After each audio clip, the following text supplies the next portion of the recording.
And now, Good Mic Work Commentaries and Greg Morgan presents the Winged Eagle Podcast.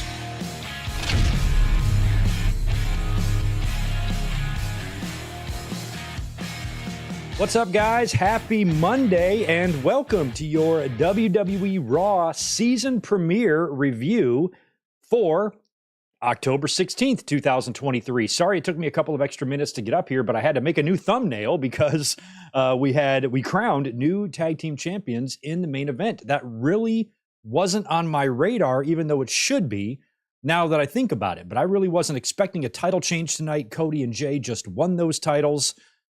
Unless the whole point of them winning the titles was to get Cody to SmackDown for that season premiere so he could do the face-off with Roman and plant that seed for the tease for the future. Because unless he was the one that was going to be traded to SmackDown, there was no way to really get Cody over there, I guess. But, you know, he has been on the show a few times since. So I don't really know what the point was of putting the belts on him for a couple of weeks, since Cody has made appearances on SmackDown already, even though he's been a Raw star. But I guess they wanted to get that face-off in. Don't really know. But Finn Balor and Damian Priest did pick up the tag team titles, regain them from Jey Uso and Cody in the main event with a little bit of interference from Jimmy Uso. So that kind of took me by surprise. But it was still a pretty good Raw. I'm actually happy that we got the title change that we got, because even though I thought tonight's show looked pretty good on paper, they had all of the matches pre-advertised for this.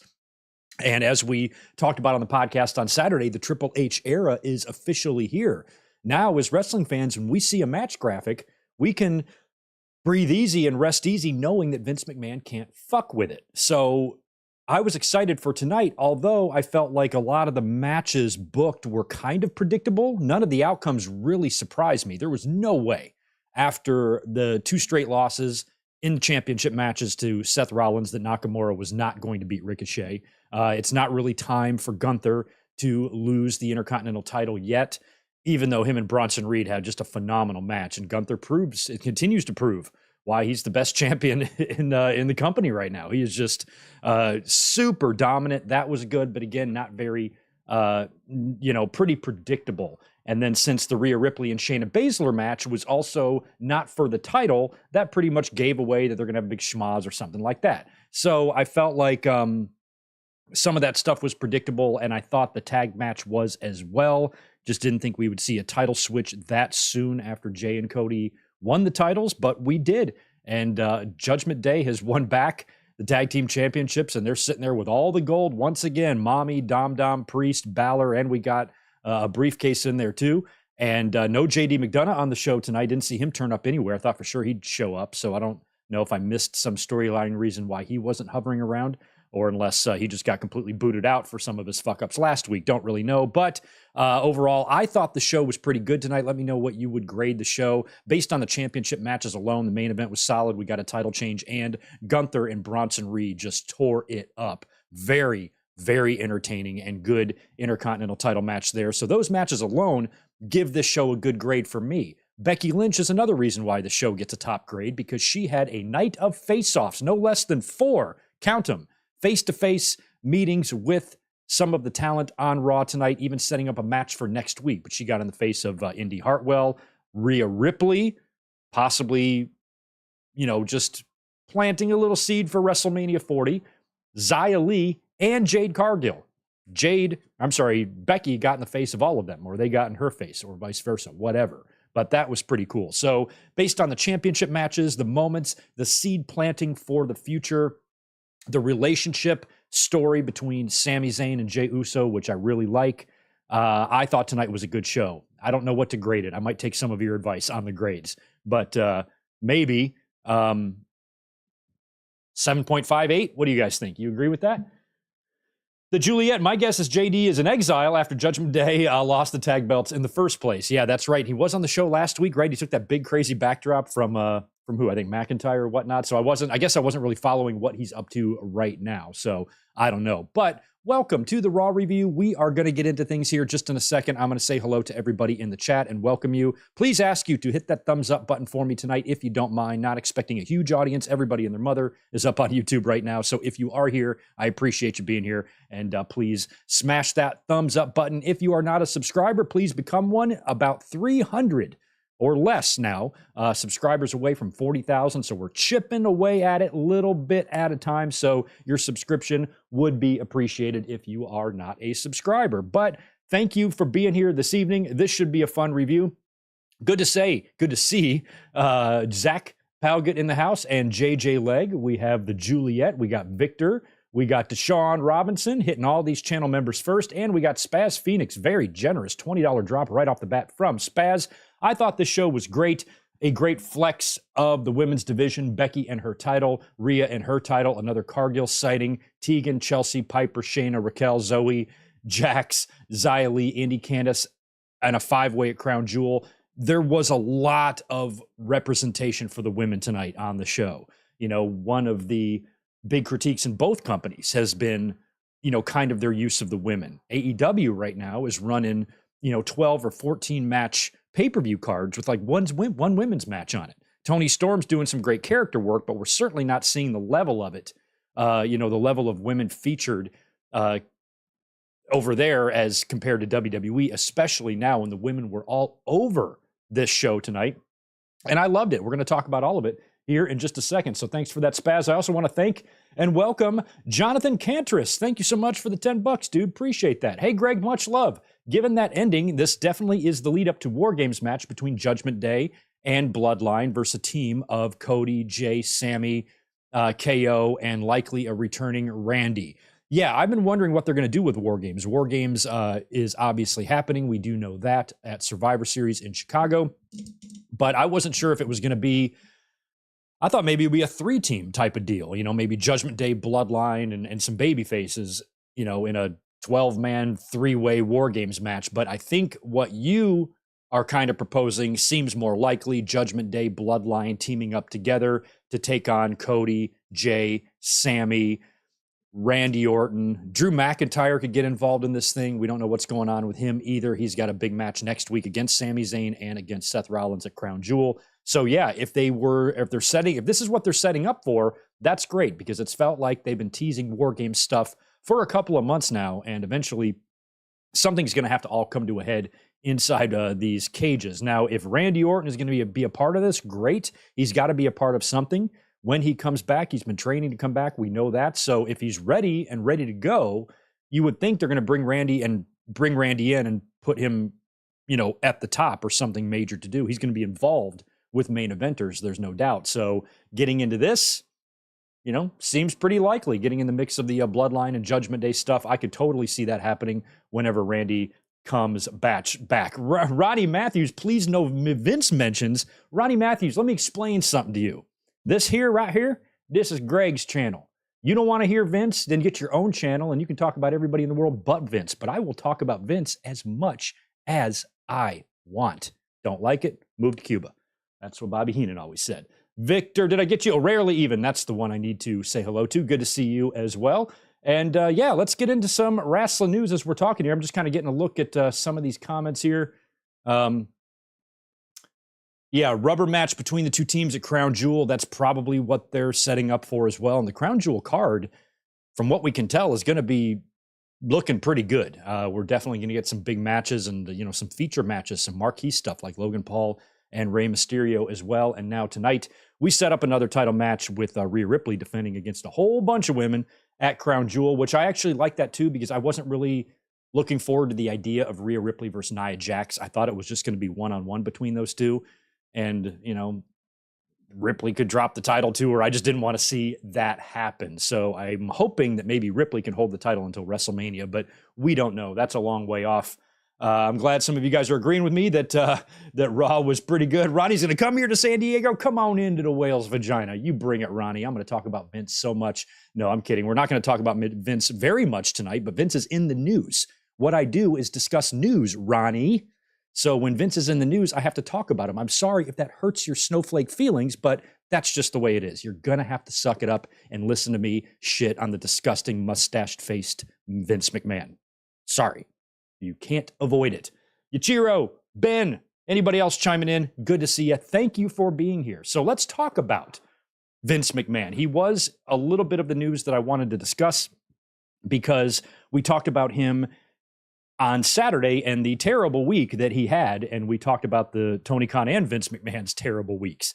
And Vince McMahon, by far, had the worst week, because I'm surprised that the story, what we talked about Saturday with what's going on with him and TKO and Ari Emanuel, that should be a bigger story than it was. I mean, people were talking about it, but it was like, I think this is some of the biggest Vince news that we've heard in the last, since the big Wall Street Journal story dropped that began this whole process, and it's becoming apparent now that the merger has happened, now that the merger is complete, that a lot of people are speculating that Vince was probably played all along. Ari Emanuel just told Vince whatever he needed to hear to keep him happy, get the merger done. And then once the merger's done, they can push Vince to the background, make him a figurehead, and run the company the way they see fit. And we saw that this week with Triple H basically being anointed or knighted the head of creative and given the blessing of Endeavor and TKO and Ari Emanuel to do the job that he was hired to do. And he now wields a lot of power in WWE. And Triple H has been extremely patient over this past year and a half. Once he kind of took over creative, but then Vince was back in, then he was kind of back out, now he's back in.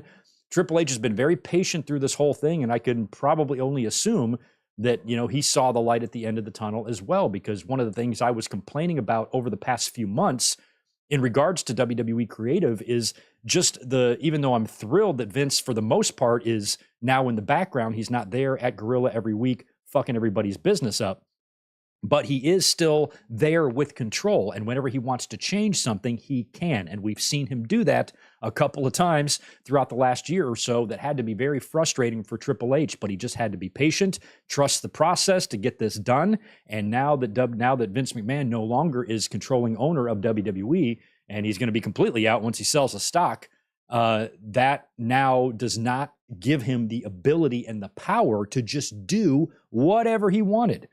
Now, we've said this before. I've gone on record on this podcast before telling fans to, who were just, Vince is going to come back. And I was like, no, it's not going to be that simple. And he still found ways to shove his nose back in there, but it was on a smaller scale. It was temporary. And now that this merger is complete, there's no way, when you've seen the type of numbers in the business that Triple H has been able to accomplish, that the company's been able to accomplish since Triple H has been head of creative, all of those numbers are up. All of those metrics are up. Every goddamn one of them. So there is nobody in the TKO higher-ups or Endeavor that is going to want Vince McMahon to come back in and potentially negatively affect those things, affect your attendance, affect your numbers. You're in the middle of TV negotiation rights right now. There is no way Vince's presence is going to do anything but harm WWE.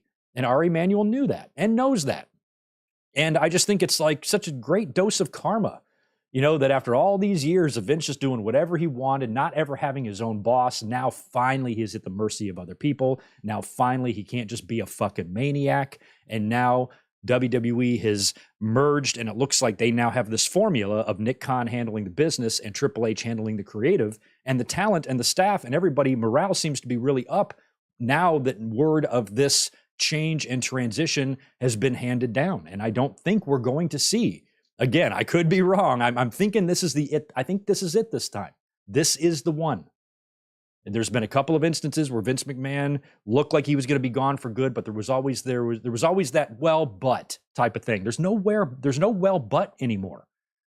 And now, from being the job title that he has, nobody really even knows what that is. Nobody even knows what Vince does. And I've said from the start, I don't care what Vince does on a business end. If he wants to sit in one of those tables at WWE headquarters and speak his mind about anything from a business side, that ain't my department. My department is a wrestling department and what I see on television. And whenever Vince has control over what we see on television, it's generally bad, especially within the last decade or so. So Triple H, since all this started back in 2022, has proved himself as someone who can do this job and do it well. And now that we've seen last Friday's SmackDown, now this Monday's Raw, it feels like this is the Triple H show. This is the Triple H era. It is here, and it can't be fucked with anymore. And now, hopefully, we should not hear any more reports before Raw of Vince changing matches or matches that have already been advertised for days that all of a sudden, day of the show, aren't going to happen now. And they went full AEW this week. They announced the entire card ahead of time for Raw. We've never seen that. The show has started before, like 4 years ago, 5 years ago, 2017, 18, 19, all those years with Vince in charge, especially recently. We would sometimes have Raw beginning, the intro would be playing, and we haven't had a single match advertised yet. We have no idea what we're going to see. It's just going to be the same boring formulaic nonsense week in and week out. And WWE has really, turned things around in that respect to where now they are starting to be a little bit more cohesive, think ahead, see things all the way through. If they have a story, finish it, stick with people, just that type of stuff. It just feels more like together, and not so just all over the place, scattered, just doing shit to do shit. It feels like there's just more thought and all of that. And that's what makes a better product. That's why WWE's ratings have been through the roof. I'm sorry, attendance has been through the roof because it's fun to go to WWE shows again. They're selling out. They could easily sell. They've got the Survivor Series at a sellout right now at about 12,000, with half of the arena being taken up by the set. Just remove the set, go minimal, and sell another 5,000 tickets. Put nearly 20K in there. Their attendance is up. Everything is up. So that is excellent news for wrestling fans. And then the news we got this week about Vince McMahon, behind the scenes from a corporate standpoint, it looks like they are maneuvering and laying the groundwork to get him completely out of the picture, because don't forget, he has investigations, federal investigation ongoing. He was served a search warrant, a federal search warrant. We still don't know what they were looking for or what they found. And if he's charged with anything, that's going to be endgame for Vince McMahon. So from a wrestling fan's perspective, I've been watching Vince's product since before he even owned the company. So from that respect, I'll always have appreciation for like what Vince gave me as a wrestling fan, but I have no desire for this man's fingerprints to be anywhere near the business at all anymore. It's better for us if he's gone. And now that he is, I feel like at least the feeling of chaos is kind of gone. I'm sure WWE is going to have some rough patches. I'm sure Triple H is going to have to deal with situations he wasn't prepared for, or having to rebook a show on the fly or make drastic changes or anything like that. But it's like the constant day-to-day chaos that I think is going to go away. And I think Triple H and his staff of his team of writers and bookers and all of that can really start now consistently putting on and producing good quality TV with great characters, great storylines, knowing that nobody can come in and throw a goddamn monkey wrench into all their smooth plans. And that's got to feel so good if you're Triple H, or if you're a member of the WWE roster, or if you're one of us. It's all good. So I was excited to see tonight's Raw, knowing that everything we saw wasn't going to have a single bit of Vince McMahon influence to it. And that's the product I want. So Vince McMahon, we'll keep monitoring that story, because this is not over. We're going to hear more about him.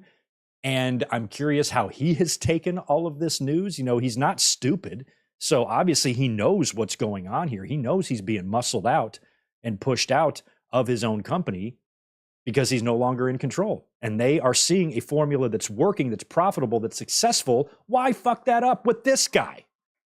So fuck him. Bye, Vince. Good riddance. Adios. Hope I don't have to see you or hear that weird mumbling voice you have ever again. Just stay out of our lives, please. And I'm very happy about that. So I'm going to continue to gloat, Ronnie, no matter how much you don't like it. I'm going to continue to celebrate the fact that Vince McMahon isn't going to make wrestling fans' lives miserable anymore. Finally, it's over. I think that's the death blow. Not even quite the death blow. It's like the death blow is like happening.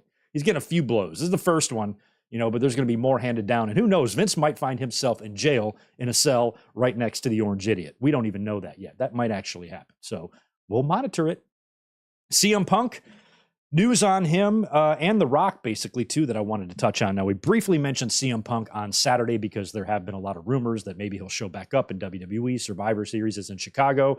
WWE got ahead of that story and made it known that there is no plans to bring him in as of right now. There are no talks, no negotiations, no nothing. But that could always change. WWE doesn't need him, but if they want him, they can get him. basically, I think is the feeling. So I'm not expecting a maybe for Survivor Series, and that's okay. Don't rush anything. Don't hotshot anything. Chicago is a big market for both companies, not only AEW, but WWE too. They've ran a lot of major shows. Some of the biggest moments ever in WWE history have taken place in Chicago. They will be there again in 2024, likely for a big pay-per-view, likely for a major Raw or a SmackDown or something or both. So Survivor Series will not be WWE's last Chicago stop. So if CM Punk can't be there, or if they're not bringing him in yet, then fine. Wait until after WrestleMania when you need another pick-me-up.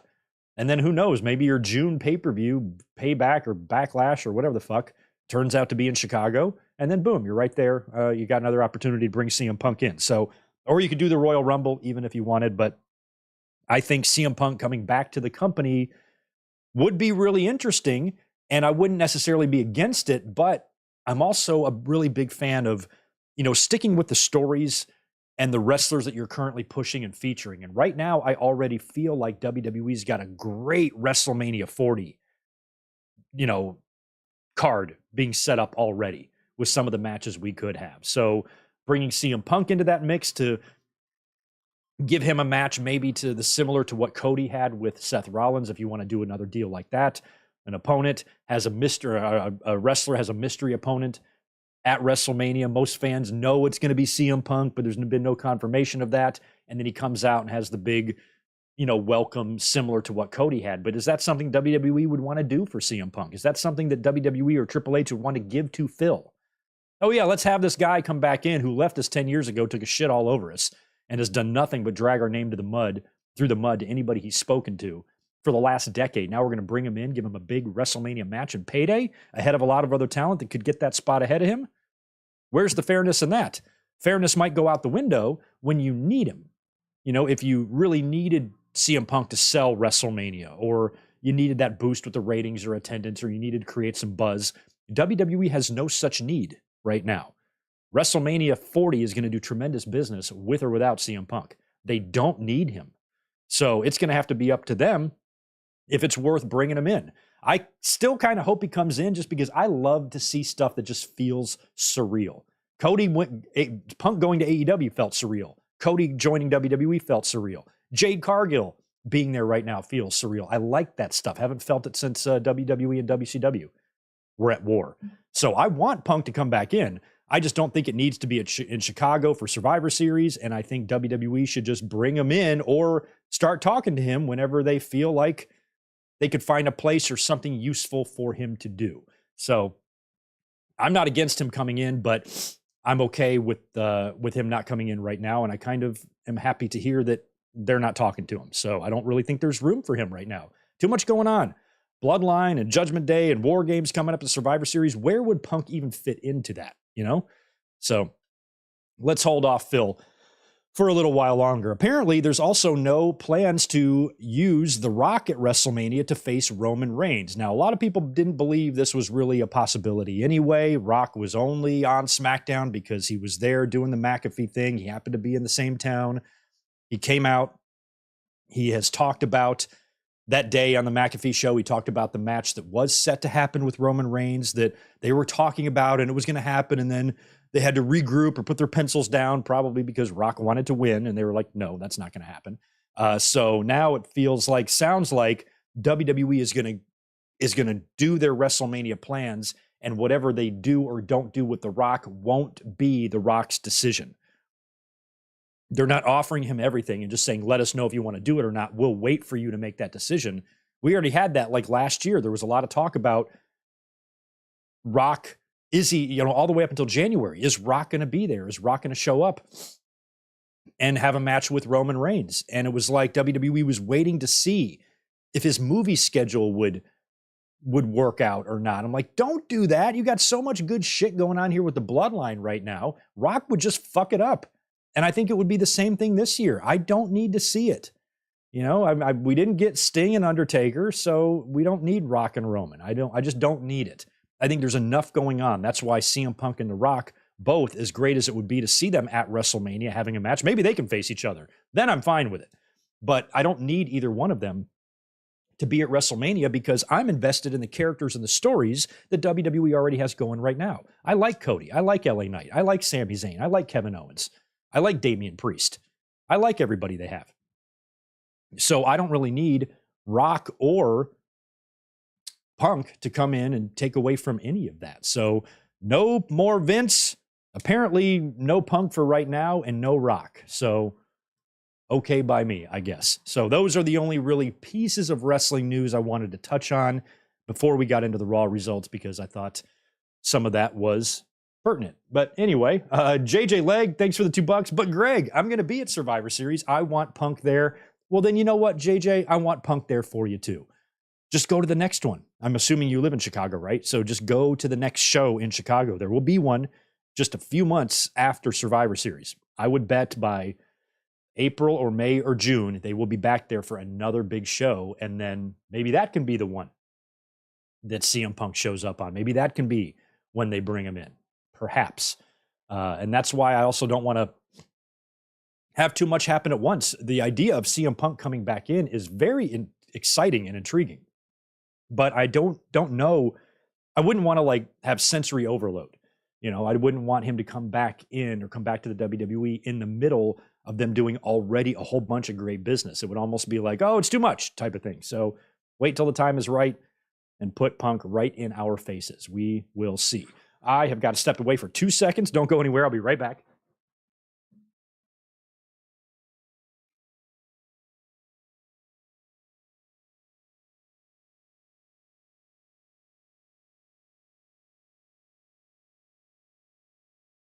Right. Sorry about that. Tito needed a little rescue outside the door. I had to go take care of that. So anyway, let's talk about tonight's Monday Night Raw. Like I said, I thought tonight's season premiere of Monday Night Raw was very good. Good show. I'd probably rate it about a B, 7.5 or 8. Do you guys feel that that's fair? There was a lot of good stuff on the show. Not only did I love the stories, I loved the face-offs, the interactions, and the matches. Everything was real solid tonight. So the show opened up with Sami Zayn coming out. Now, incidentally, no Michael Cole on the show. It was Kevin Patrick and Wade Barrett. I don't even know who the normal crew is for Raw. Is it the two of them and then Cole is in the middle? Is that what they do? So normally it's a 3-man team. So Cole was off tonight. And you know what? I think that's really lazy. You know, why does Michael Cole need to take yet another day off? This guy now has taken 3 days off. 3 in his 25-year career. And I feel like if he just does, they should just get rid of him if he doesn't want to be there. I think it's incredibly lazy, just to take, another day off. This is the season premiere of Raw, but no, Michael Cole can't be there. Got too much else going on. I'm so sick and tired of these part-time commentators. I just want somebody that is there who can do their job and do their job well. Michael Cole obviously hates WWE and his job and the fans, and that's why he took the night off, with some personal obligation excuse or something like that. Whatever. Cole is lazy. He was off the show tonight, but Kevin Patrick and Wade Barrett did just fine. Like I said, Sami Zayn opens the show, and it was so sad because he came out there with the Kevin Owens shirt, of course, on Friday night. We talked about this on Saturday on the podcast. Kevin Owens was traded to SmackDown. He was the one that got traded for Jey Uso, not Cody Rhodes. So Sami is now left without a tag team partner, without his best friend, without his brother. And he comes out wearing the KO shirt, and that broke my heart. I'm so happy that he came out to his normal music. Did we get any word on what was going on with his music last week? Was that a mistake? I'm guessing, I don't know how the music works in the back, but when you cue the music, I'm assuming you got a playlist and, kind of digital, and maybe they just hit Sami Zayn's other theme by accident. But I think last week he came out to his heelish theme, the one that he was using in the Thunderdome and stuff. And then later when he came out, he was back to his babyface theme. So when you heard the beginning of his song tonight, I was like, please be his normal theme. And it was. He came out to his babyface theme. So I don't know if that was a mistake or why they did that last week. If anybody knows the story on that, please let us know. But Sami did come out to his normal, regular babyface music that I don't think he should ever lose. Unless he turns heel again, which they might be planting the seeds for. So he gets on the mic, says he loves Kevin Owens, and wishes him the best, but admits that he feels a little bit lost out there. He's not too happy with Jey Uso about this because, internally he kind of feels like that's kind of Jey's the reason that Owens isn't here with me anymore because of this trade. So So I don't know why he's not also mad at Cody Rhodes. Feels like he would want to be mad at both of them. But he goes on to say heavy Mick Foley vibes here because Sami Zayn is just unbelievably likable. Such a nice guy. Go to Sami Zayn's Twitter page and check out his likes. It's a good man right there. Real good man. It's wrestling needs more of him and less of a lot of these assholes when you look through some of their liked tweets. But he's such a guy, charitable guy. We've donated to Sammy for Syria, I think 3 or 4 times on this channel. I still get text message updates from them just about every day. And Sami Zayn is one of my favorite. Him and Kevin Owens both, but really Sami Zayn, I just especially like him. And I root for him professionally, regardless if he's a babyface or a heel, because I just like him as a person. You know, he's just a good person. So he deserves whatever he gets in his future. And for him to go out of his way in the promo to make it known that he is a championship contender, I like that. He should be. He had a very close call. He came inches away from beating Roman Reigns' Elimination Chamber this year. A lot of fans thought he should have. He main evented WrestleMania this year. And how cool would this be? You know, he misses Kevin Owens. How cool would it be if like Kevin Owens and Sami Zayn were the last 2 in the Rumble? I don't really think that's in the cards because I think the Rumble has got to be Cody or Gunther. It's got to be, right? But what if it was like Owens and Zayn, like were the last 2? And they've still been friendly this whole time. They're still brothers. And it's like, all right, it's you and me. You know, the stakes are huge here. Kevin Owens either goes to main event his 3rd straight WrestleMania main event, or Sami Zayn gets to match Kevin Owens and main event his 2nd straight, just like Owens main evented his 2nd straight this year at 39. That would be cool, but I also don't know if that's really in the cards, if it's going to be Cody and Roman, or how WWE is going to figure that out. That's a whole nother story, trying to figure out who wins the Rumble based on what you did last year. I wish that they did not do Cody number 30 and Gunther number 1. I wish that would have been reversed, you know, because Cody won. So now Cody's going to win again. Like, I think Cody should be number 1 this year and Gunther should be number 30. But Cody should still win. So how is Cody going to win 2 of these? And how are they going to justify that? I don't know what they're going to do. Maybe they're going to have Gunther completely out of the picture in the Rumble, not really be a force in the Rumble because perhaps Brock Lesnar could interfere, or I'm not interfere, but eliminate him. I know we're getting way off track, but I'm just trying to, when I have an idea, I want to say it. So the only thing I can think of to keep Gunther out of the title picture and not win the Rumble is for Brock to be the one to eliminate him and the 2 of them begin a feud and you get Gunther and Brock at WrestleMania and Gunther puts him over. Brock puts Gunther over. Brock's due for a loss because he beat Omos in that ridiculously pointless match this year at WrestleMania. So have him and Gunther one-on-one for the Intercontinental title. Put the Intercontinental title on the line. Gunther versus Brock for the IC title. I hope that between now and then Gable takes the title from Gunther. That would be tremendous. Have one more final battle. Gable beats Gunther for the IC title, and then Gunther just goes into a match against Brock at WrestleMania and beats him, which probably makes him the automatic number 1 contender to the title. And maybe you do Cody and Gunther at SummerSlam for the championship. That's looking way ahead. But the Rumble is going to be interesting this year. And if Owens and Zayn aren't the final 2, at least have them be in the final 4. Owens, Zayn, Jay, and Cody would be great, especially if they do the Brock and Gunther thing. And Gunther's just kind of out of the picture. Then Cody, Jay, Sammy, and Owens would be great. That would be a great final 4. All sorts of stories to be told in that. So Sami Zayn basically goes on after he proclaims himself as a championship contender. He thanks the fans. He thanks the fans for making him who he is. And that's when Judgment Day comes out to the aisleway. And they basically said that they want to eliminate and get rid of Sami Zayn permanently. So they kind of surround the ring, about to attack. That's when Jey Uso comes out with a chair. He swings it. He gets rid of all the Judgment Day members. He's standing there with Sami, and Sami, you know, kind of looks at him and just kind of walks away from him. No thank you, no nothing like that. And then we go to commercial. We come back. The 2 of them are in the back together. And Sami Zayn is basically telling Jey, you know, it's because of you that I don't have my friend. And he's kind of venting. He's just resentful towards Jey because of everything that happened with Kevin Owens. And Jey was like, oh man, I didn't know you felt that way, and kind of walks away a little sad. And then Sami Zayn shows some anger, throws something, shoves something down or whatever. Fuck. And he goes, Jay, wait up. And he goes and chases Jay.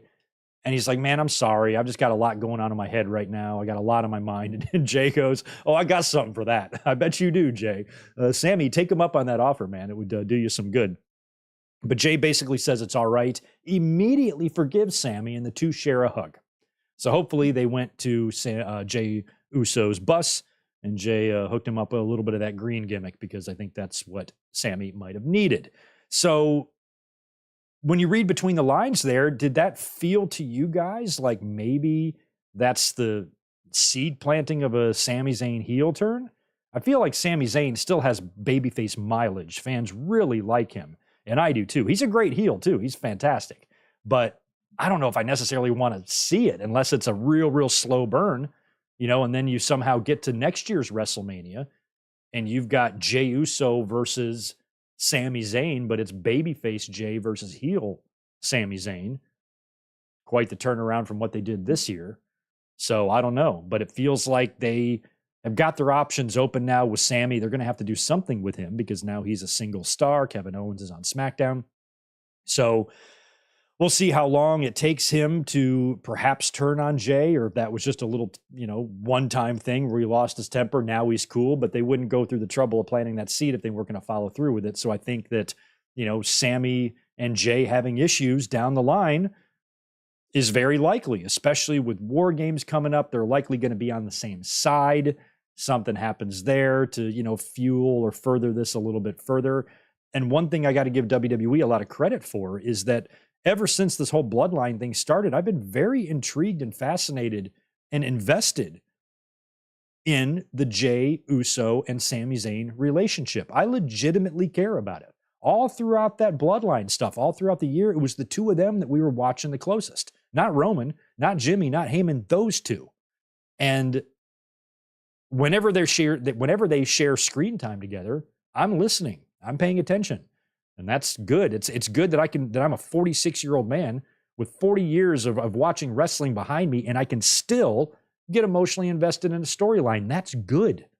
That is really good. And when AEW or WWE accomplishes this, they deserve credit, because that's hard to do to fans like us or like me, to still have things that are compelling when we've seen it all. There's no ideas left. They've done it all.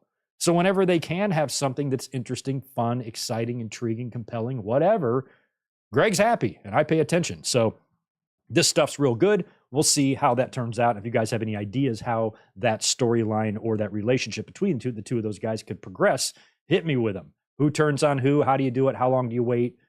Are there championships involved? Or what happens at the Rumble? What happens in the Elimination Chamber? War Games? Likely before we get to WrestleMania, Sami Zayn and Jey Uso are going to find themselves in a War Games cage together, a Royal Rumble together, and an Elimination Chamber together, most likely.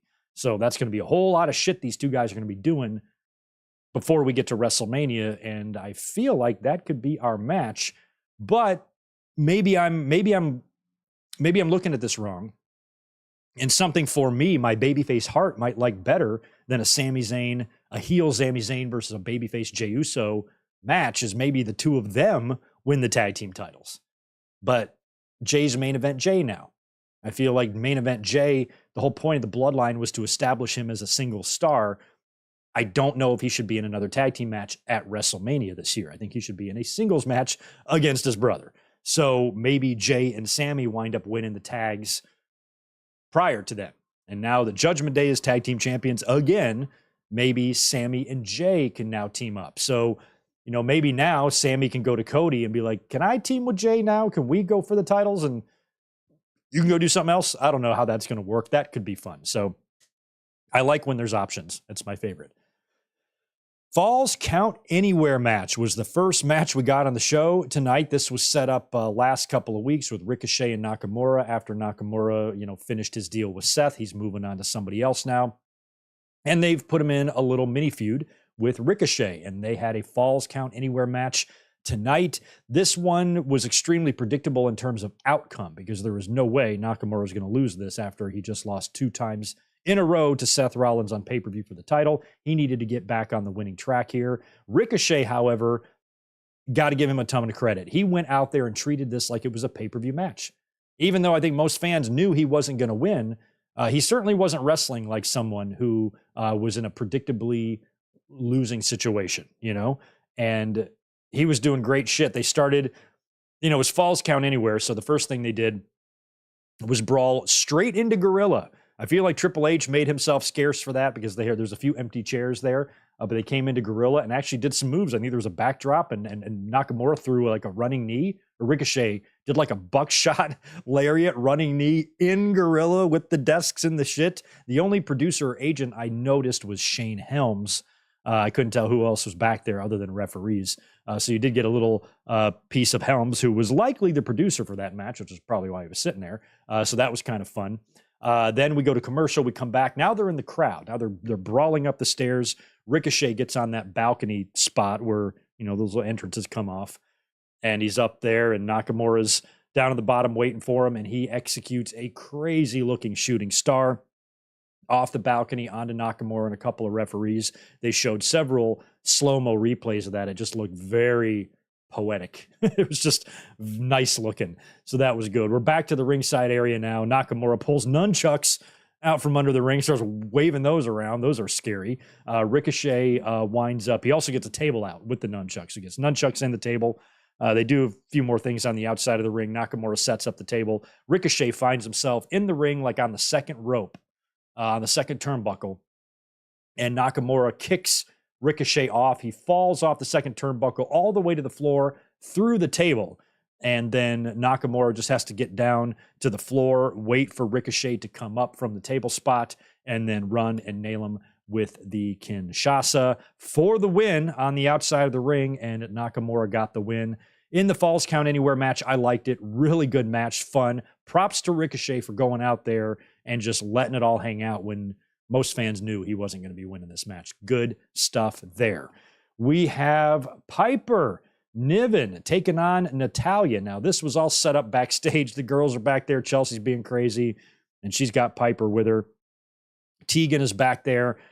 I don't recall what was said, but I liked Tegan's demeanor a lot better than I did a couple of weeks ago, because Tegan Knox is already kind of like smaller. She doesn't like have that size and presence and that toughness to her. So it makes it even worse when she talks like a little kid. And a couple of weeks ago when she went to Adam Pearce and was like, do you think that maybe possibly, if there's time, if you don't mind, if you don't mind, could I maybe possibly please maybe perhaps have a title shot against Becky Lynch? I'm like, what the hell? Go in there with some confidence, And I was like, if this is going to be her personality, it ain't going to work. She has the personality of a 16-year-old teenager, addicted to her TikTok. She does not project confidence in her ability. She doesn't come off like a wrestler. That's the way she felt to me, just in that one instance. Tegan's been great in matches that I've seen her in, but that one segment a couple of weeks ago on Raw where she was talking to Adam Pearce, I'm like, what are you doing? This week, she was way better. Natalya was there too.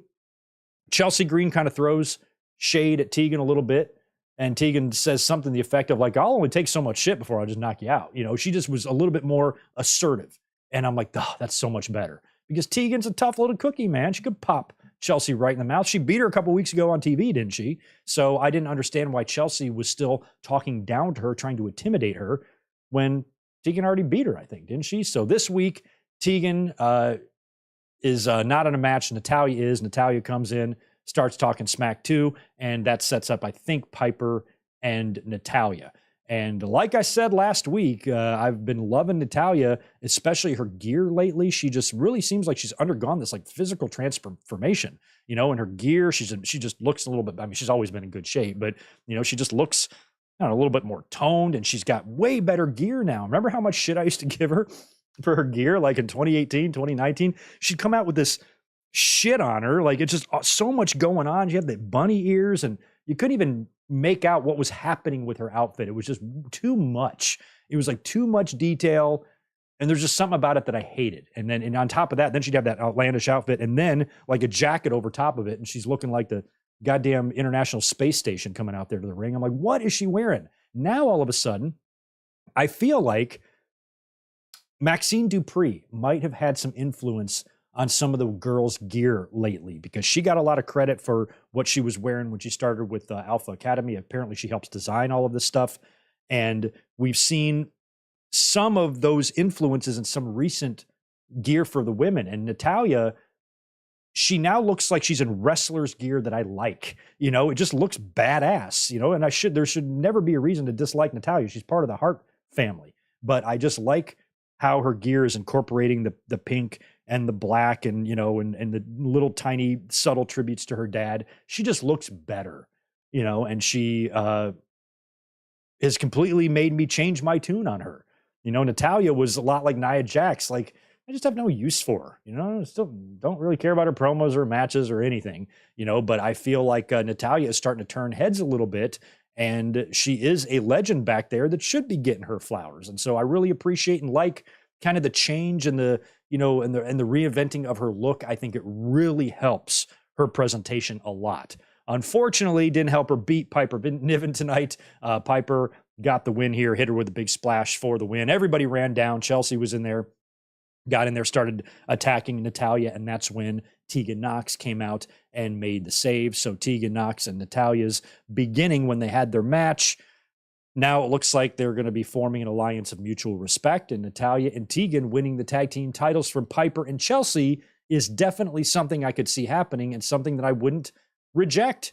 Now this is all Triple H now. There's no excuse to not at least try to make your women's tag team titles mean something. And I'm loving Chelsea Green's work. I'm fine if Chelsea and Piper want to hang on to him for a while, but putting the belts on Tegan and Natalya, it would give Tegan a championship. It would put her with a veteran with a lot of years in the company.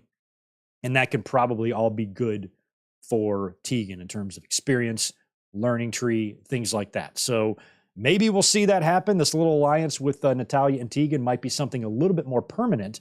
And I'd be fine with that because neither one of these women are really going to be in the title picture at all right now. Natalya is in and out of there, kind of whenever she pleases. But this might be the best use for her to team her up with somebody like Tegan.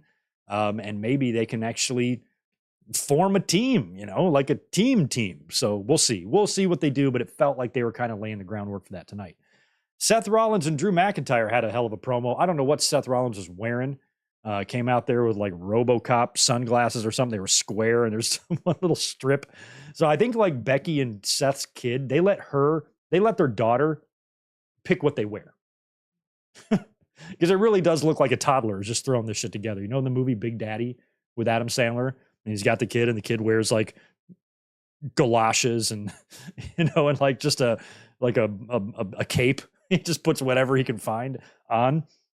I feel like, whatever Becky and Seth's daughter, is it a daughter or a son? I think it's a daughter. I feel like they just let her pick out their clothes. Here, Daddy, you wear this. It's sequins. Oh, Seth. So he's out there looking ridiculous. And Drew McIntyre then comes out. And of course, these two, their match is set. And it's going to be McIntyre and Rollins for the title at Crown Jewel. This match is interesting because there's a lot you can do with this. The match itself, Rollins and Drew on paper. I don't know why I'm having trouble remembering how many times these guys have had matches or title feuds or programs together. I know we've seen it a few times. I'm just struggling to think of any off the top of my head. So let me know the history between these two guys. But this is a good looking match for Crown Jewel. And I think that with Damian Priest running around with the briefcase, that you could potentially do a cash in, you could potentially do a title victory and a cash in after the fact, if McIntyre cashed in and then McIntyre won the title and then Damian Priest cashed in on him. That could be a good way to help give Drew McIntyre that final push into being a heel. If he has his title victory at WrestleMania taken away from him during the pandemic, and then he has to be the champion during the pandemic. And then the minute the fans come back, he's not champion anymore. And then he has the big match at Clash at the Castle, falls short there. Another opportunity to make good on what happened to him at WrestleMania. He had the big stadium show in his homeland. or near where he lived, and he was unable to win the championship. And now here we are again, another big show, Saudi Arabia, another big moment for McIntyre. This time he gets that moment. He beats Seth Rollins, but he can't even celebrate because then Priest comes in and cashes in on him. So maybe that would be Drew's way of, that pushing him over the edge. But, he's also losing to a heel. So I don't know how that would work. But Rollins and McIntyre had a pretty good promo here. This was great between the two of them. I like what was said. Rollins questioned McIntyre about what was going on with Rhea Ripley. I think it was last week where Adam Pearce was talking to somebody. And in the background, you could see Ripley and McIntyre having a conversation with each other. So we don't really know what that was about. But Rollins is concerned that Drew talking to Judgment Day, maybe they're making some sort of a deal about McIntyre and his title shot and a way to get the belt to Priest. Who knows? But McIntyre said it's none of his business what they were talking about, and Rhea was the one that came to him, not vice versa, so don't worry about it. Very good promo here by both guys. I liked how Drew mentioned that he's going to beat Rollins at Crown Jewel, and then Rollins is going to have to reinvent himself for the 53rd time to get back on track. So that was kind of good. Good stuff between two good pros. That's going to be a championship match at Crown Jewel, if there ever was one. Still don't know when they're going to pull the trigger on Priest. I feel like Damian Priest absolutely is going to win the championship. I just feel like he is. Vince is not in the way to stop it. Triple H has always liked Damian Priest all the way back to the NXT days. Priest has been doing great work. He's impressive. All the fans are behind him. I don't think there's anybody that would reject a Damian Priest world title run. I think everybody's in agreement that he's earned it, wouldn't you say? So I feel like Crown Jewel is where I would do that. I would do it at Crown Jewel, because if you don't do it there, then when the fuck are you going to do it? Then Priest is going to still have that briefcase going into War Games and all of that. I feel like, if Rollins isn't going to be involved in War Games, Rollins could get in the middle of that. But right now, if it's going to be a Judgment Day bloodline combo against a bunch of baby faces, Rollins could certainly be a part of that. But if he wasn't, and Priest was the champion, you would have the two world champions like on the same team, right? You would have Damian Priest and Roman heading up Judgment Day and Bloodline. If that, in fact, is the plan here, to do a double team War Games thing, I don't really know. But that would be cool to have the two champions in the ring at the same time in the same match. That might be interesting. So we'll just see. I feel like Crown Jewel could be the place for Priest to cash in. But then he's going to have 3 belts on him. He's got the tag titles right now, so that might be confusing. I don't know. When do you guys think Priest is going to win the title? I just feel like he's gonna. I just feel like he wouldn't have the briefcase this long to cash it in unsuccessfully. He's going to cash it in successfully. It just feels like a given. So let me know where you think that's going to happen. After that, we had Johnny Gargano taking on Ludwig Kaiser. Now, unfortunately, Tommaso Ciampa is not cleared for this. He returned 2 weeks ago to save Gargano, right? And then last week, they were doing the interview in the back, and they were both attacked. Announcer said that Ciampa was not cleared tonight. That's why he was not at ringside with Gargano, but Ludwig had Vinci with him, and Ludwig was able to get the win over Gargano with interference from Vinci, and wound up beating Gargano there. They would have a run-in with Gunther later on backstage. And then we get the beginning of Becky's very, very big night. So Becky Lynch is strutting around backstage. She's got her NXT title, and she comes upon Indy Hartwell and Candice. Oh, reuniting the way back in the day. So she runs into the two of them, and as we all know, Indy Hartwell never lost the NXT championship. So they acknowledge that. They say, oh, look, you're carrying the belt I never lost. And then Becky just seems like she has no problem handing out title shots. And she goes, you know what? You're right. You didn't lose this belt. I'll go talk to Adam Pearce, get you a title shot. Consider it done. And they're like, wow, you are the man. And then as soon as she turns to walk away, boom, she's face to face with Rhea Ripley. I loved that. I hope that the two the face-offs that we got on SmackDown and Raw were going to be our WrestleMania matches. I hope it's Jade and Charlotte at WrestleMania. That would be great. I'm hoping it's Cody and Roman at WrestleMania. And I'm hoping it's Becky Lynch and Rhea Ripley at WrestleMania. I thought the match might be Rhea Ripley and Bianca, but Becky and Ripley might be the better match to do, especially if Rhea Ripley holds the title all the way until then. And that match could potentially be the main event of night one. I don't think anything's going to be the main event of night two other than Cody and Roman. But of night one, that would be pretty awesome for those two. And it would give Becky Lynch one more WrestleMania main event than Charlotte. It would be interesting to see which one of them gets to their second one first. And a lot of people felt last year Ripley and Charlotte should have been the main event of night one. And they went out there and had a great match, like kind of something to prove. But, the main event really needed to go to that tag team title story. And so it did. But maybe this year, the women can get back in the main event of one of these nights, and Ripley and Becky might be a good one to do. We will see. So those are the first two little confrontations Becky Lynch had. Then we get Drew McIntyre and Sami Zayn backstage. Drew's walking back there. He comes across Sami Zayn, and he says that he respects Sami for his behavior post-Bloodline. Ever since you left the Bloodline, you've worked really hard and proven that, you are sincere, and basically praised him for how he turned things around after all of the heel stuff he was doing in the Bloodline. But he also says he doesn't feel like he should have forgiven Jay as quickly as he did for all of the things that Jay did. He goes, as soon as he came to Raw, you were just like all about him. You forget all the horrible things he did. So Drew still has issues there, trust issues with Jay. Sami basically just says they agree to disagree. And Drew says, well, you'll never become world champion with an attitude like that. And that's when Sami says, oh yeah, you want to try me? Why don't we have a match next week? So Sami Zayn challenges Drew McIntyre one-on-one to a match next week, and it's set. So that's the match that we're going to get. And Vince can't stop it. How awesome is that?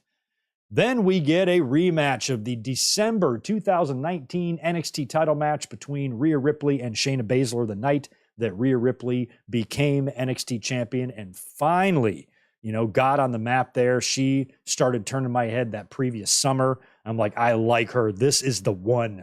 This is the one. Little did I know after that big victory, it would take 3 more years until we get the mommy that we have now. But man, that was a great night back in 2019. I still remember being at home watching. Elizabeth was with me. I was in my old apartment and had it on the TV there. And I was just so happy to see Ripley win that night. But now it's many years later, Ripley and Shayna Baszler one-on-one again, nearly 4 years after that match. And this one was not for the title. So you knew we were going to see all sorts of stuff here because Ripley has been feuding with Nia Jax. And I thought they were going to be doing Ripley and Nia Jax at Crown Jewel. But instead, we got everybody and their mother coming out here. So during the match, we get Nia Jax coming out, who's then followed by Raquel Rodriguez, who really takes it to Nia, throws her into the steel steps and everything. Then we get Zoe Stark coming out. So it's a big brawl between all 5 of these women.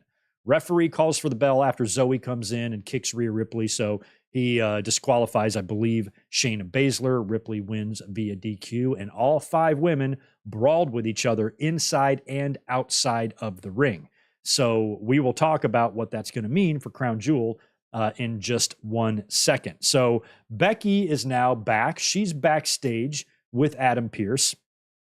And this is where she is keeping her promise to Indy from a couple of segments earlier, where she said she's going to go talk to Adam Pearce and get her title shot. So she did. She goes, Indy Hartwell wants a shot. I think we should give her one. Pearce says that's cool. I think he had to check with Shawn Michaels first or whatnot. But it's fine. That match is on. So we're going to get Indy Hartwell versus Becky Lynch for the NXT title next week on Raw. We got Seth Rollins and Sami Zayn and McIntyre next week on Raw. And then after Becky has that conversation with Pearce, Xia Li comes in and she wants a shot too.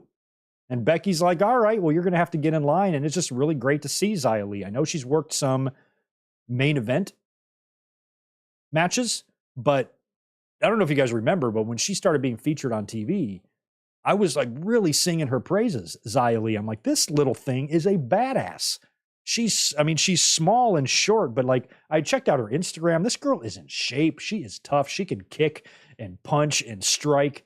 And she reminds me a lot of Asuka, that kind of smash mouth in your face, striking crap is just really effective sometimes, and I really thought that she could be a killer. They could push her similar to Asuka. I would love to see someone like Xia Li just go on an undefeated streak. Just a little pit bull, just her beating the shit out of people. But she's barely even been on TV, much less winning matches and getting a push. So just to see her appear on screen makes me happy because I know that's a Triple H call, and Triple H isn't going to put her on screen and then tonight, when he's at home, laying in bed, just decide that he doesn't want to see her on TV anymore and then just forgets about her. Like, he was bringing her on TV. That means they're going to start using her. So that's good. This is a little beginning appearance for her. Hopefully it can lead to more appearances, and maybe even Xia Li can wind up getting a shot or a match against Becky Lynch the following week, or maybe even on NXT. Maybe that's something they book for NXT. Indy Hartwell and Becky Lynch next week on Raw, but then maybe Xia Li wants a shot at the title as well, and Becky's like, all right, we'll do it, but we're going to do this one on NXT. So maybe that's where we get it. But Xia Li should be used. She is a great character. For a while there, she had that crazy entrance. I'm not a big fan of those like over-the-top 4K 3D entrances and renders with lightning bolts and effects, but hers was pretty cool. So I don't know why she was just never really able to get her footing. Hopefully this will be it for Xia Li. So then after Becky has the Xia Li confrontation, she turns right around to see Jade Cargill. So we saw Jade on SmackDown coming face to face with Charlotte, and Charlotte was a bitch to her. And then Becky pretty much was one too. She comes up and she goes, hello, Becky. And Becky goes, get in line, and then walks away. And I swear, Jade had this look on her face like, these hoes are rude because she got treated like shit on SmackDown by Charlotte, treated like shit by Becky on Raw. She's going to whoop their asses. But I just think it's funny. She's got the character, Jade Cargill, has got to be looking around the WWE being like, all these hoes are rude. So fuck them. Anyway, 4 total interactions for Becky with Indy Hartwell, Rhea Ripley, Xia Li, and Jade Cargill. How cool would it have been to see Jade Cargill and Rhea Ripley come face to face? Holy shit. So it's just kind of cool. I like this. I like what they're doing with Jade. They're not rushing anything. Who knows when she's going to have her first match yet? Probably still a couple weeks off. But now she's just backstage doing little tiny 10-second appearances. And that's kind of all you need, because the oohs and ahs from the crowd when she comes face to face with a new woman, that's something you can run with here for a few weeks. So we'll see who she confronts on SmackDown, if anybody, or if she'll remain on the Raw brand now going forward. Maybe they just wanted her on SmackDown for the Charlotte confrontation, but now she can be back on Raw to begin her career. Then we get the Gunther and Bronson Reed Intercontinental Championship match. I'm so happy to see the Intercontinental Championship mean something. It almost makes me forget about how ugly the belt design is. Gunther has been such a magnificent champion that he's almost erased the hatred that I have for that physical belt. It's just the ugliest goddamn thing I've ever seen. I hate it with all of my heart, but I don't care right now, because Gunther is the one holding it. And Gunther is on a record-breaking run right now of well over a year. He is the longest-running Intercontinental Champion of all time, showing no signs of slowing down. And he's got a big match here against Bronson Reed. Now, there was some Walter and Jonah PWG footage floating around today. Walter delivering a much larger Walter delivering a big chop to Jonah. He goes down. That looked like it was from 2018. So these guys have had a long history together, and this match was for the IC title. Bronson Reed got that match by building momentum on TV. He was winning matches, and he was, he won matches and earned a shot, just like he used to do in the old days. So cool to actually see this be a thing. If you want a title shot, you got to earn one. Bronson Reed got the title shot, but I don't think anybody was really thinking he was going to lose. Gunther was going to lose the title here. So I guess in a lot of respects, it was predictable, but still, Bronson Reed being in a match like this, I'm so happy they brought him back. It was one of Triple H's first orders of business, was to get Bronson Reed back in the company. And I think that was a great call, because I love him. The big superplex spot. I don't think I've seen Bronson Reed execute a superplex in WWE. It was pretty badass on Gunther. And then Gunther wound up hitting him with the power bomb. He got him up too. Bronson Reed, he picked him up, just full on power bomb, splat, and pinned him and retained the title. And that match got all kinds of praise online. I didn't see a single negative comment about that match. That's what pro wrestling is all about. Great match for a great championship, Intercontinental title. It's so glad to see its value restored. You know, it had 20 years of shit, man. I mean, granted, great people held the title over the last 20 years, last 25 years, you know, everybody from your Benoit's to Jericho's to Eddie's and all of that. But, you know, the belt has felt, to me anyway, as a fan, it feels like it's been hot potatoed for the past 25 to 27 years. Right around 97, this thing was moving around a lot. And then it got really crazy in like 99, where it was changing hands every fucking 2 days. It was just insane. So to see the value of this title restored by a great champion like Gunther really makes me happy. And I think for fans like myself who are older and have a little bit more memories of history and tradition and things like that, Triple H is probably one of our best case scenarios for head of creative, because Triple H has always appreciated the history of the business. He knows it. He knows the history, and he's always going to properly acknowledge it when necessary. And I think that's really great. And Triple H himself once held that Intercontinental title a couple of times, right? Maybe just once. No, he held it a couple of times. A couple of big matches, beat The Rock for it. SummerSlam, ladder match. So to see him personally, help this title get back to where it used to be, thank you, Triple H, and thank you for putting that belt on such a great champion like Gunther. The Miz had a quick little appearance in the back, and The Miz is about to do an interview, but he's interrupted by Nia Jax, and she gets on the mic and looks right in the camera and says, "I do all the squashing." You can say that again. So Nia Jax says she's there to do all the squashing, and I just don't have any use in my life for Nia Jax. I don't need her. Don't need her, but she's here, so what can you do? Then we go backstage again to Adam Pearce. This time, he's backstage with Rhea Ripley. She comes charging in. She's mad about all the shit that happened, and he goes, "Well, guess what? You're just going to have to take on all of them then." So at Crown Jewel, he's making a fatal five-way match for Rhea's championship. Rhea is going to be defending against Zoe Stark, Nia Jax, Shayna Baszler, and who was the other one? Nia, Shayna, Zoe, and Raquel Rodriguez. So that's going to be the big five-way. That makes me happy because either way, basically if WWE, for whatever reason, does want to get the title off of Ripley right now, they want to take the belt off of her, doing it a five-way is a good way to do it because then she doesn't have to be pinned. Or you can make her even look that much more dominant by having her beat all of these women, because what's cool about this match is they've kind of set it up to be the badasses. This is the badass match. All the women that can bash your head in are in this match. Little Pitbull, Zoe Stark, Raquel Rodriguez is fucking Diesel. We know what mommy can do. Nia Jax is your Yokozuna.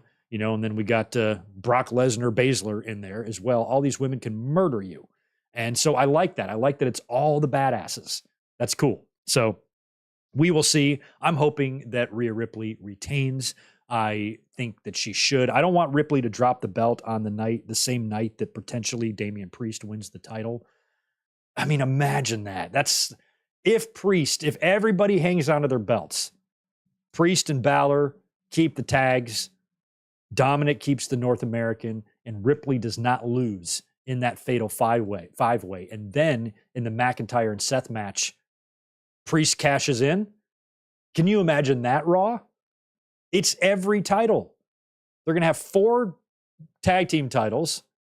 So they'll have 7 total, right? They'll have the 4 tags. They'll have Ripley, they'll have Dom, and they'll have Priest's world title. 7 championship belts in a 4-person faction.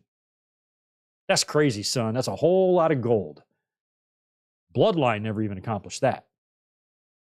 That's crazy. So I kind of want to see that just for the visual of it, just for the sheer dominance. Judgment Day, when it started, And when Edge was a part of it, it was looking like it was going to be pretty good. But then they took a hard pivot there and knocked Edge out of the group. And then it floundered a bit. But Judgment Day has basically been ruling Raw for the better part of a year. They have been front and center on everything that they've done on Raw. And I'm so happy to see that for Finn Balor, for Damian Priest, and even for little Dom Dom, who has just become one of my favorites in the company over the past year as well. So I'm loving this faction. A lot of fans don't like people over pushed or winning too much or have too much gold. I really don't care. I think it would be a cool visual. So we will see. I hope that Rhea Ripley retains at Crown Jewel. Let me see what happened next. Okay, so then we are, after, by the way, as soon as Ripley was done talking about this with Pierce and he informs her about the Fatal 5-Way at Crown Jewel, in walks Jinder Mahal and whatever, and whoever that is. Inda Sheer, I don't know. I don't even know. It's not Spanky. Who was the one guy? Spanky and I forget their names. Anyway, it's Jinder and one of them. So they're there. And again, just like Xia Li, it's good to see some people that, weren't released but are still there. Triple H is going to get them some TV time now. This is all stuff now that the handcuffs are off. This is definitely feeling like Triple H trying to make use of the talent he has. Jinder Mahal hasn't been doing nothing. So we'll see what storyline they're going to give these two guys. But the fact that they showed up there to talk to Adam Pearce and we didn't hear what they talked to him about, that's probably something we'll find out either on social media or we'll find out next week on Raw. We'll have to see. Then we go to an Alpha Academy workout class. I don't know what was going on here. I was barely paying attention to it. Maxine's doing her thing, and then she's like, yeah, and then Gable's talking everybody up. Tozawa has got the Olivia Newton-John pink weights. He's getting physical over there with the headband. Let's get physical. And he's just doing the little things. He's got this funny little look on his face. That was hilarious. And then the New Day walked in. Xavier and Kofi, apparently they were late for workout class. I couldn't even tell what was going on. It was just a silly-ass segment. So they cut away from that. And then they go to another portion of the backstage area where Gunther approaches his Imperium stablemates and says, Gargano, I want Gargano stretchered out next week. You guys didn't accomplish that. I think he gave Ludwig credit for winning the match, but then Vinci was like, hey, I was the reason he won. And then Gunther's like, no, you suck. You got to face Gargano now next week. And I want him stretchered out of this building, and I'm going to put you in charge of that. And he pointed to Ludwig. So I can't tell what's going on there. So Gunther basically is demanding that Imperium completely annihilates Gargano next week and sends him out on a stretcher. So what I'm going to guess is they're going to get their hands on him in that match. Gargano lost here, so maybe he'll win next week. Then Imperium will swarm. Vinci and Ludwig will start beating him down to get him stretcherized. But before they can do too much damage, hopefully Ciampa is cleared. And I don't know. We heard from the announcers tonight that he wasn't cleared. Don't know if that's kayfabe or not. I'll have to check the websites, what they're saying about that. So if that's just a kayfabe not cleared, that means he can come back next week. But if he was legitimately not cleared due to injury, let's just hope he is cleared by next week. But if it's kayfabe, they can just have him come out. It's probably going to be something like that, where Ciampa will make the save next week, and then we'll get Ciampa, Gargano versus Vinci and Ludwig, either at on Raw or on Crown Jewel. Perhaps they had Ciampa not medically cleared just to kill them a little bit more time so they can book the match for Crown Jewel.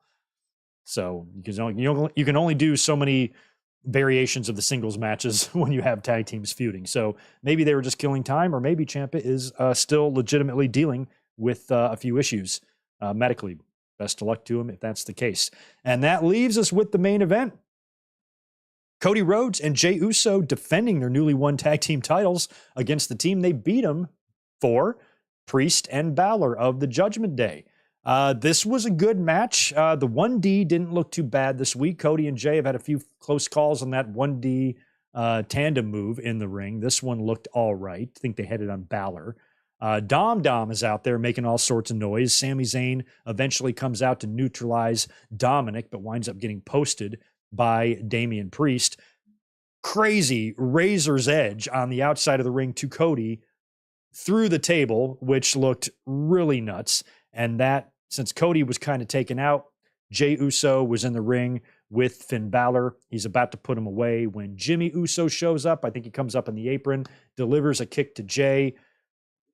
Balor nails him, goes to the top, hits the coup de Gracie for the win, and Priest and Balor regain the tag team championships. And I had tweeted before the match that I was rooting for Cody and Jey because I don't want to make another thumbnail. I already had one up with Seth and Becky and Jade Cargill, and I'm good to go, right? But if we have new tag team champions, I'm going to have to change the thumbnail. And I was like, oh, for fuck's sakes. So as soon as they won, I was most upset, not because Babyface lost, but because I had to spend another 10 minutes making a new thumbnail. But it was pretty funny. So anyway, new tag team champions, great little shot of the entire faction celebrating in the aisleway with the pyro going off behind him as the show went off the air. And we will see now where this leaves Jey and Cody and what kind of doors it opens for the Jey Uso and Sami Zayn relationship. And if Sami's going to try to slide in now, if Cody and Jey are still going to attempt a team together, or if Cody's going to, focus his efforts on something else. And if that's the case, you got to be killing time for Cody. That's why he's probably going to be a part of this War Games stuff. So we can assume that Cody at least will have things to do until Survivor Series, because he's definitely going to be on the babyface side of War Games for sure. That's his dad's match. He's definitely going to be in it. So help me out. Was he able to be in the Blood and Guts in AEW, or was he not in that match? Because Cody still is not competed in a War Games match ever, right? They didn't bring the War Games concept back, I think, in NXT until Cody was already gone from the company. And I don't think he's been in one of these. So this is going to be his chance. He's definitely going to be on the babyface side. So this will give him storyline stuff to do through Survivor Series. And then by then, I guess all you really got to do in December around the holidays is kill time. Have him come out there and give presents to kids or something in December, and just have him fuck around. And then it's Rumble time. Then it's time to get focused, and it's Mania season, and all's going to be right with the world. But as I mentioned months ago with Cody and Brock Lesnar's feud after SummerSlam, what is Cody going to be doing? Because if the plan is to do Cody and Jey or Cody and Roman at WrestleMania next year, he's got to find something to do for the next 7 months. And if Brock's leaving, what does Cody do?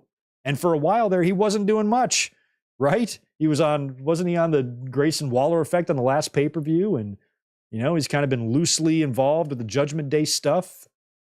And then he teamed with Jey Uso, got him a 2-week reign with the tag team titles. He's still, even though he's involved in stuff, it still feels like he's in treading water mode. So I think that's going to continue until the rest of the year, until Cody can kind of start focusing more on the Rumble, on the Bloodline, and that type of stuff. So that concludes the notes. I have a lot of chats to answer there. I will in just a second. Next week, like I said, we have Becky Lynch versus Indy Hartwell for the NXT title, and we have Vinci taking on Johnny Gargano. Why do I not know Jimmy? It's not Vinci's. It's not Lena. What is Vinci's name? Giovanni. Is it Giovanni Vinci? Giovanni Vinci. Is that what it is? I can't get these guys' names ever. So I think there's more matches than just those two announced, but those are the only ones I wrote down. So you guys can let me know. Now we can start chatting it up. Let me go over here to the chat, see what you guys have to say about everything we've talked about. Mike, why not give Cody and Jey a longer title run? Well, there probably was a reason for that. We just don't know it. So sometimes if it seems like it doesn't make sense, it might if you just know the whole story. I don't know what the point of that was, but maybe we will learn or figure out why they did what they did as we see the way the storyline progresses. What's up, Reese Jones? I thought you had 4 of them here. There we go. I thought they're all the same one. Thank you for that, man. I wasn't expecting a long reign for Cody and Jey, but I'm surprised. I was expecting them to face Jimmy and Solo at Crown Jewel. Yeah, me too. They probably still will, and it might be easier to build things up to WrestleMania that way. That is true because Jimmy Uso did cost the team the match. So Jimmy and Solo against Jey and Cody, I could totally see that happening. That's going to be a inter-promotional, inter-brand match. I don't know how, like, I guess WWE doesn't really need to explain things. They never really have when it comes to people appearing on the other show. But if you're going through the trouble of making trades and stuff, and then you're going to book Cody and Jay, who aren't the champions, against Solo and Jimmy, you're probably going to have these guys on each other's shows to help build this for the next 2 weeks, which makes you wonder why Kevin Owens even needed to be traded to begin with. All you really need is to be in a feud with somebody on the other show, and then you can be on the show. So you don't really need to be traded. Anybody can show up there. We've seen Cody on SmackDown already, even without the tag titles. He's already been there. So we'll see with Triple H fully in charge if this is something he cares about keeping, legit or not. But yeah, I don't know. But 14 months for you, Reese Jones. That's a long time, man. Thanks for all of your support. Max Pokebros got 5 for me from earlier. As far as Vince, I am happy that he's no longer in creative, but I would rather just move on and forget about him in terms of the television product. Well, that will happen when he's gone.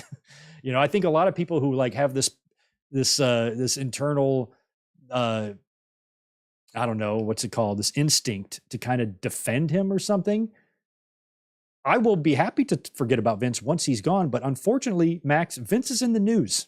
He's all over the news right now with all of this shit going on behind the scenes with TKO and Endeavor. It's not like he's been out of the spotlight and we haven't even talked about him in months. Nobody's mentioned Vince. Nobody's even seen Vince. And then all of a sudden I'm going on a 30-minute rant about the guy. That's one thing. That's when you should be like, oh man, maybe you should let it go. But Vince is in the news. This is a big, hot, fresh, monumental story that dropped this week that's going to probably go down to be one of the biggest Vince stories of this entire saga. I feel like there's 1 or 2 steps left for him to finally be shoved out, or for him to finally come to the realization of what's happened to him and then sell his stock and be done.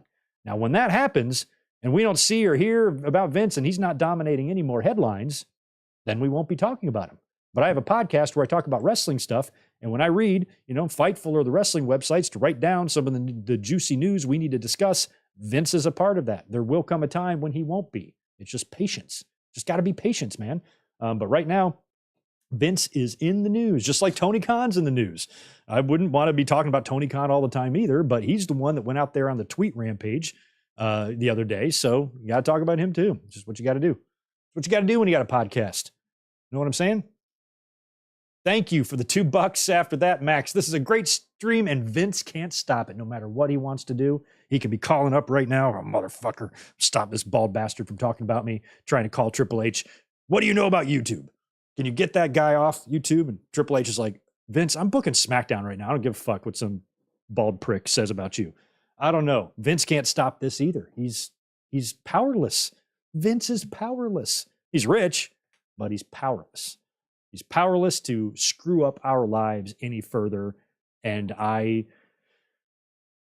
am going to enjoy that feeling. I really want to bask in it because it's been frustrating for a lot of years. And just the fact that we're getting ever so much closer to just him being out of our lives is going to make me be able to focus and enjoy the wrestling product a lot easier, knowing that anything stupid that I see now isn't because of him.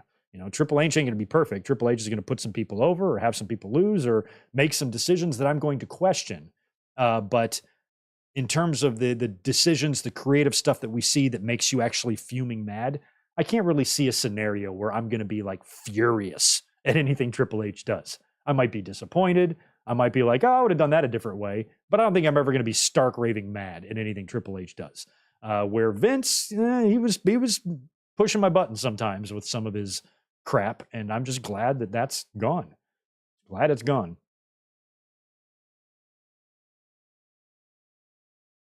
Yeah, Jose Lopez, I'm down with that too. I would love to see a title win on TV. It's been a while for that too. It's been a minute since we've seen one of those, I believe, right? When was the last time a world title? Oh, I think I was there. I think I was in attendance for it. SmackDown. Kofi Brock, right? It's probably been the last time. So I think that if they saved it and Priest found a way to cash in on Raw instead after Crown Jewel, that would be cool too. happening on Raw is something that,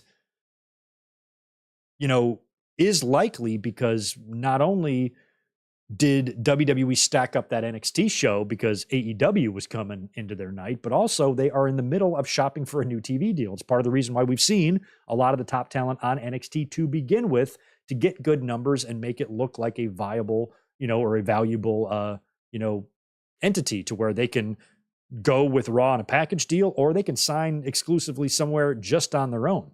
So with Raw, it's like the same thing. If you have a Damian Priest cash in on Raw and you create this big moment, again, it's going to be hard to pop a rating when you're up against Monday Night Football, and cash ins usually come as a surprise. So you'd have to book it in a way to where, enough fans are going to think that there's a cash in possible to tune in and get you a good rating. Otherwise, you're still going to suffer from the football.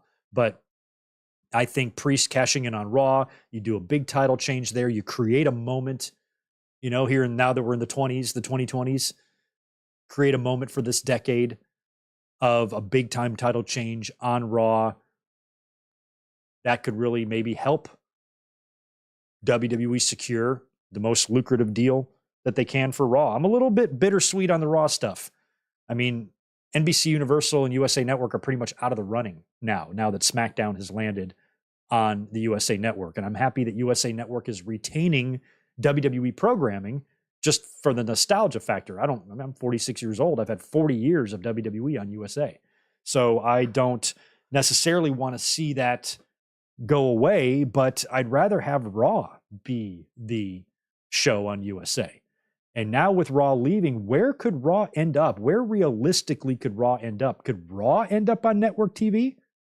What if Raw was just on NBC? But I don't think that's going to happen because we already have SmackDown on USA, and SmackDown's going to be doing 4 NBC specials a year. Could Raw go to Fox? Could Raw go to any, broadcast network station? I don't think so, but where would they go other than the USA Network? Like FX or FS1 or something like that, I guess. But they're going to get paid. We know that. But I'm worried that Raw is going to leave Mondays altogether. I can't imagine a Tuesday night Raw or a Wednesday night Raw. And who knows if they want to pair it up with SmackDown. SmackDown, I believe, is going to remain on Friday nights, but it might not. Maybe Raw goes to Thursday. We get Thursday, Raw, Thursday back, and we get Raw and SmackDown back to back on back-to-back nights again. I didn't love that. I didn't love when they did that in 2016. I think they were doing them on Mondays and Tuesdays, right? I'd kind of rather have them spread out. But nowadays, it probably wouldn't even matter. These days, there's so much wrestling anyway. We'll get wrestling every night of the week, as it is, with Mondays, Tuesdays, Wednesdays, Fridays, Saturdays are all NXT or all WWE and AEW shows.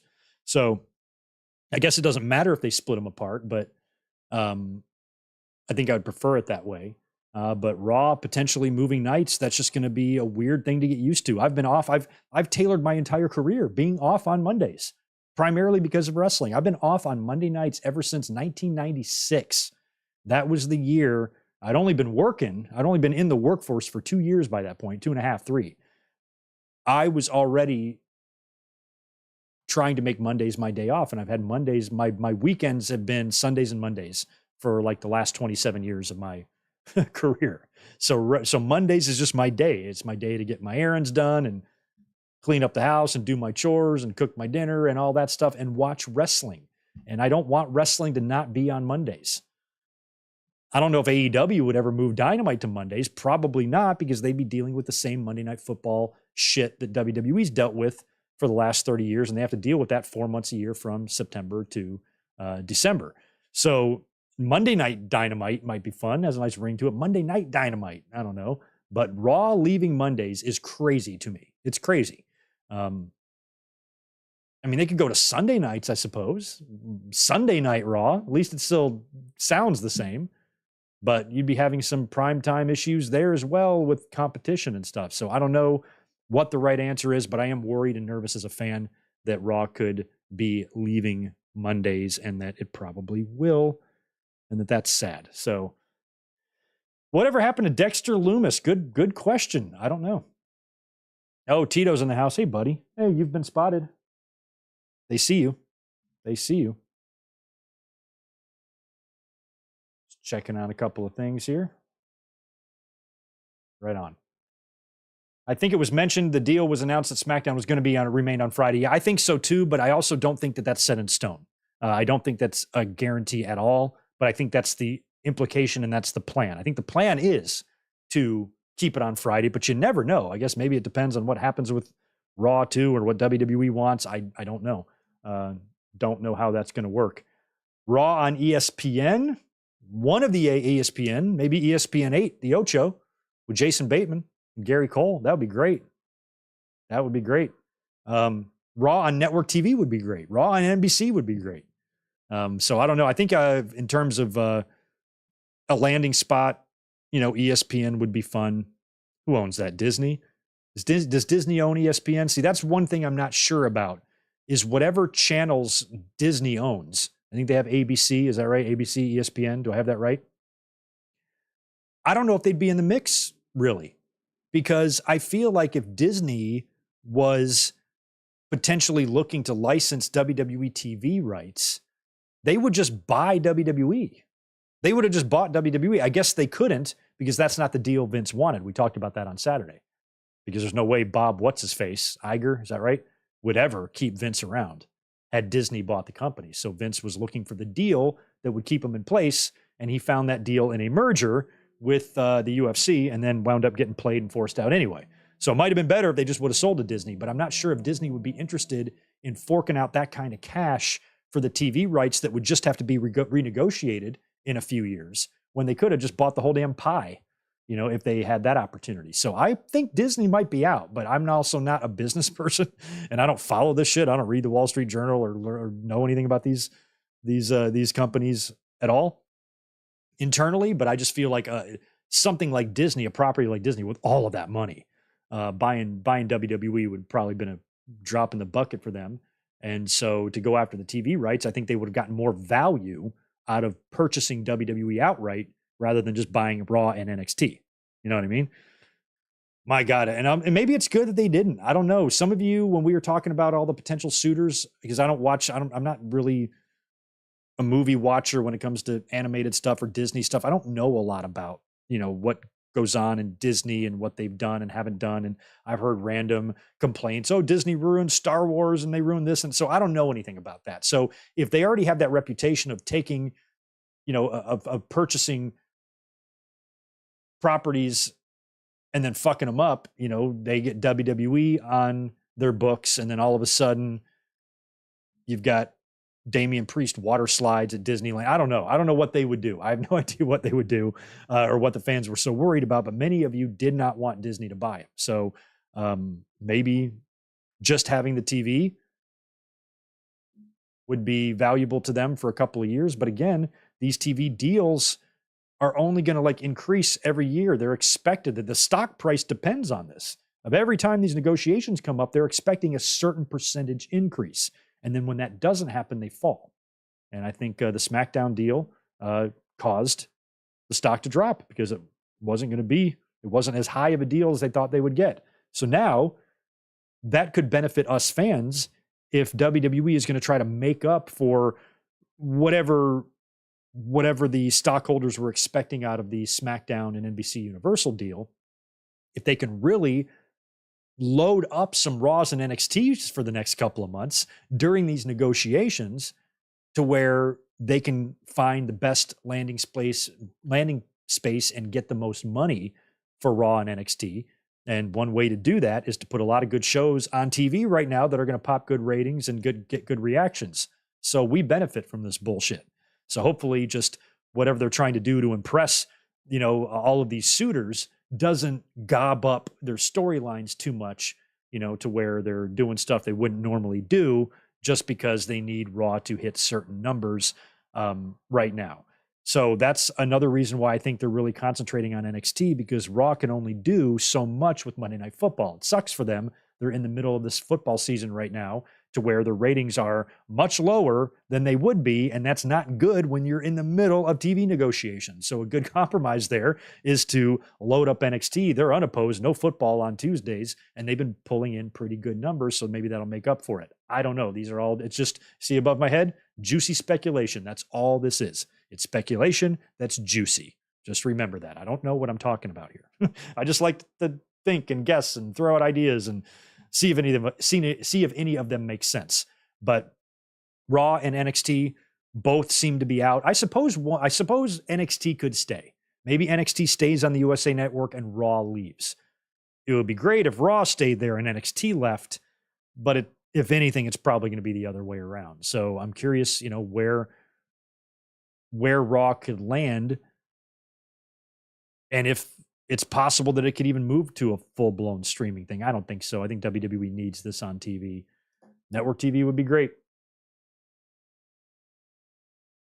Oh, thank you for that, Juliet. Alpha Academy and New Day also set for next week's Raw. That's criminal. Greg doesn't like Mickey Mouse. No, I didn't say that. I didn't say I don't like Mickey Mouse. I just don't watch any Disney movies because, number one, I don't have kids, and I'm 46 fucking years old. Now, when I was a kid, M-I-C-K-E-Y-M, I remember all that shit. And I think I watched like Bambi and those movies back then. And then I had younger sisters, so I saw Little Mermaid, but that was the end of it. I never saw Aladdin. I never saw Lion King.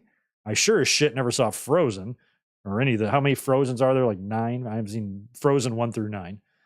So I haven't seen any of that stuff. So I just don't know about the Disney universe. I don't know about it. I don't watch any shows. I never watched the Disney Channel. Never watched Zoe 805 or whatever that shit that Barry had me review a couple of years ago. Never watched any of that stuff. So I just don't know. So you guys are the ones that have to educate me on this. But Mickey Mouse is awesome, Ronnie. As a matter of fact, Ronnie, you'll love this. Back in 1992, I went on a Disney cruise, the Big Red Boat. My grandparents paid for 20 of us to go on this cruise. My dad, and his 2 brothers and their families. So it was 3 families, 5 to 6 people in each family, plus my grandparents. All of us went to Florida to go on a cruise, a Disney cruise to the Bahamas, and then a trip to Disney World. It was like a 10-day long thing. They paid for everything. And so we went to Disneyland, spent the whole weekend at Disneyland. I went on Space Mountain and did all that shit. Then we got on a Disney cruise. They had fucking Mickey and Minnie and Goofy coming up to you, fucking with you at dinner and shit. It was crazy. I got home videos. I got pictures. I'll share them with you, Ronnie, these days, Ronnie. And I'll show you how much of a Disney fan I really was. Barry, thank you. Zoe is Nickelodeon, not Disney. I was watching TV with Elizabeth, and I saw, is there another Zoe? Is there like a new version of this? Because when I was looking at the guide, I thought I saw like what was that show, but like there's a new reboot of it. So anyway, if you want me to review that one day, Barry, we'll see. I don't know why I thought that was Disney. I guess it was Nickelodeon. How did I watch that day? How did I even do that? Remember I did that video? I wish I should put the link up, but Barry had me review an episode of Zoe 101, which I'd never even heard of before. I didn't even know Britney Spears had a sister, much less one that looked a lot like her, and knew nothing about the show. And then I reviewed it and it was just flat out blown away by it, just completely unaware that something like that existed, and how many of you knew about it, watched it, and liked it. One of my most successful reviews. It's not even wrestling related. Just reading through some of the comments here since we're just shooting the shit. All of my stuff's done. I feel like I'm off work now. I've just got a cold beer. See if you guys want to say any more stuff to me in the chat, and I'll go ahead and get out of here. But I need some likes, man. It's okay. I don't care about the low audiences anymore. My videos really pick up a lot of views after the fact. It's been crazy with the watch-alongs, man. Those watch-alongs have been an excellent addition to the channel because they get a lot of views after. My WrestleMania 21 watch-along from like a year and a half ago is still pulling in like 3,000 views a day on it. I don't know why. So it's just blowing up. So I like that. I like that a lot. It's a good way for people to discover you years later. You know what I mean?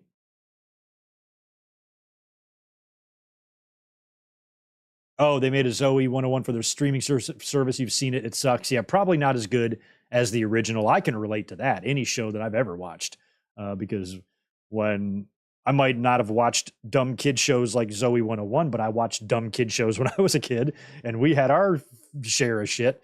And if anything tried to be rebooted, I don't think I would probably like it either. I was more cartoons though. I think I was a lot of He-Man, Transformers. I liked Thundercats. I liked like GoBots and shit. I never liked G.I. Joe. Never gave a shit about G.I. Joe. And I like wrestling.